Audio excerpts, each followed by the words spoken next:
Bug দিকে বলছে আবার তৃণমূল করছিল, সে বলছে আমি আবার বিজেপিতে ঢুকবো। তা কেন হবে?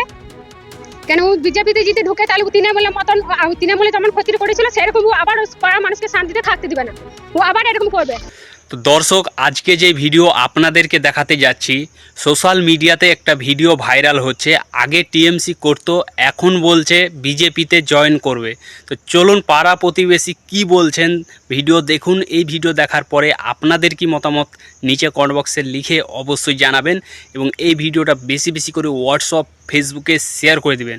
এত মানুষের অত্যাচার করেছে, আমার ঘরে থাকতে দেয় না, ঘরে সোনা দানা, ঘরে একটা সংসারে যত যা জিনিস বেড়ে সব কিছু নিয়ে চলে গেছে। ঘরে দুটো বগলে ছেলে নিয়ে মাঠে মাঠে আমরা দৌড়ে গেছি। আমার স্বামীকে আমার শ্বশুরকে মেরে ফেলে দিয়েছিল। আমরা ভাবেছি মানুষ মরে গেছে, মরে যেয়ে এক বছরে একটা ঘরে 4 বার করে ঢুকা করিছে। সব লুটপাট করে ও নিয়ে চলে গেছে, সব লুট করে নিয়ে চলে গেছে। বলরাম বাগ দিয়ে আমরা শাস্তি চাই, আর ওর যেন জেল হয়, ও যেন এনে কিছু শাস্তি পায়, আর ওকে যেন বিজেপিতে যেন না ঢুকানো। তো দর্শক, যেমন কি আপনাদেরকে আমি ভিডিও দেখালাম, এই ভিডিওর ব্যাপারে আপনাদের কি মতামত নিচে কমেন্ট বক্সে লিখে অবশ্যই জানাবেন, এবং এই ভিডিওটা বেশি বেশি করে হোয়াটসঅ্যাপ ফেসবুকে শেয়ার করে দিবেন। তো দর্শক, আই হোপ আপনাদের ভিডিও পছন্দ হয়েছে। যদি পছন্দ হয়ে থাকে তাহলে একটা লাইক করে দেবেন।